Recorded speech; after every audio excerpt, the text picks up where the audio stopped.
بسم الله الرحمن الرحيم يا أيها المزمل قم الليل إلا قليلا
Allah, Engkau dekat, penuh kasih sayang. Takkan pernah Engkau biarkan hamba-Mu menangis. Karena kemurahan-Mu, karena kasih sayang-Mu. Hanya bila dirimu ingin nyatakan cinta pada jiwa-jiwa yang rela dia kekasihmu, kau yang selalu terjaga, yang memberi segala. Allah Rahman, Allah Rahim, Allahu ya Ghaffar ya Nur Qalbi.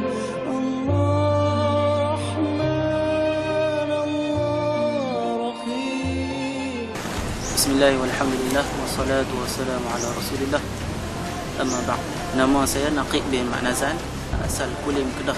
Saya seorang pelajar di Ma'had Tahfiz Al-Quran wal Qira'at Ad-Din, cawangan yang kelima daripada Malinawa di Pegalang Hulu.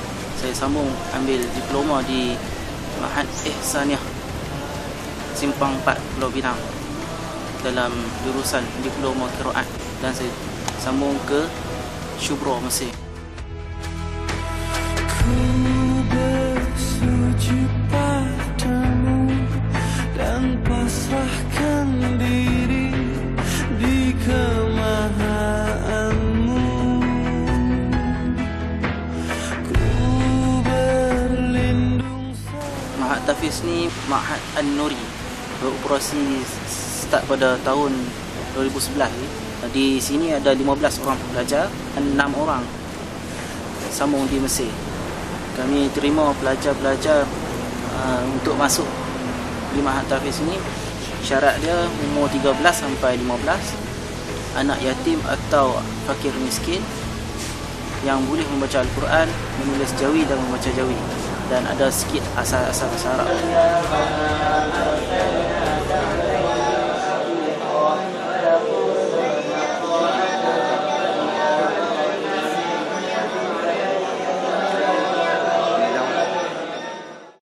Sistem pelajaran di Ma'had Tahfiz ni sepenuh masa tahfiz, fardu ain dan akademik.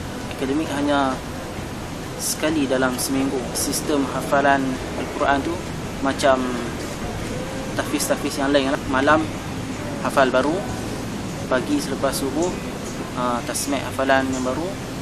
Dari segi fardu ain kita ada mata pelajaran fiqh, tauhid, bahasa Arab, hadis dan jawi sikit.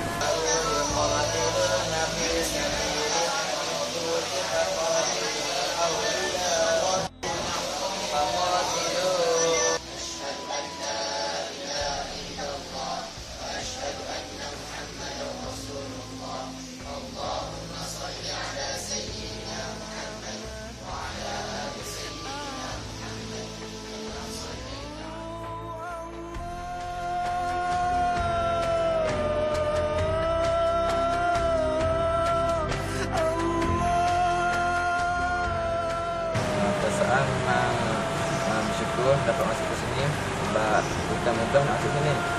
Dia orang support lagi yang tanggung kita. Jadi alhamdulillah saya ni yang terpilih yang nak masuk sini.